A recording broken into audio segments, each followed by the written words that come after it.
Dalam laporan utama majalah Bali Pos edisi ke-102 yang bertajuk Krisis Air Mengancam, terungkap krisis air menyebabkan puluhan subak di Bali mengalami kekeringan. Sejumlah daerah di Kabupaten Karangasem dan Buleleng, serta Kota Denpasar mulai mengalami kesulitan memperoleh air. Kondisi ini terjadi hampir pada setiap musim kemarau.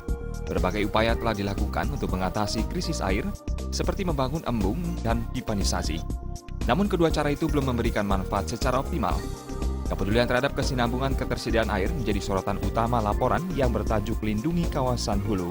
Untuk menjaga ketersediaan air, selain melalui regulasi, dua pihak yang menjadikan air sebagai produk jual, yakni Perusahaan Daerah Air Minum PDAM dan Pengelola Air Minum dalam Kemasan AMDK, harus didesak melakukan investasi. PDAM dan AMDK wajib menyisihkan keuntungan untuk menjaga ekosistem kawasan hulu dan memperluas wilayah tangkapan air hujan. Majalah Bali Pos edisi pekan ini juga masih menyinggung masalah kawasan strategis pariwisata nasional KSPN Besaki yang disikapi berbeda oleh Wakil Rakyat Bali.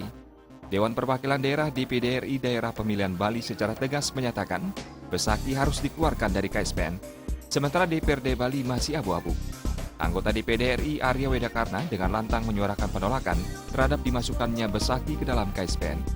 Di lain pihak, Ketua DPRD Bali Adi Wiratama menyatakan terkait KSPN Besaki, pihaknya akan bertanya dengan Kementerian Pariwisata.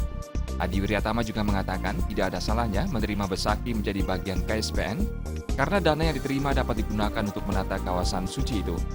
Dari kancah nasional, majalah Bali Pos menurunkan laporan menunggu kinerja Menteri baru yang menyoroti perombakan Kabinet Kerja oleh Presiden Joko Widodo baru-baru ini. Pos-pos yang mengalami rotasi adalah Menko Polhukam, Menko Kemaritiman, Menko Perekonomian, Menteri Perencanaan Pembangunan Nasional, Kepala Bappenas, Menteri Perdagangan, dan Sekretaris Kabinet.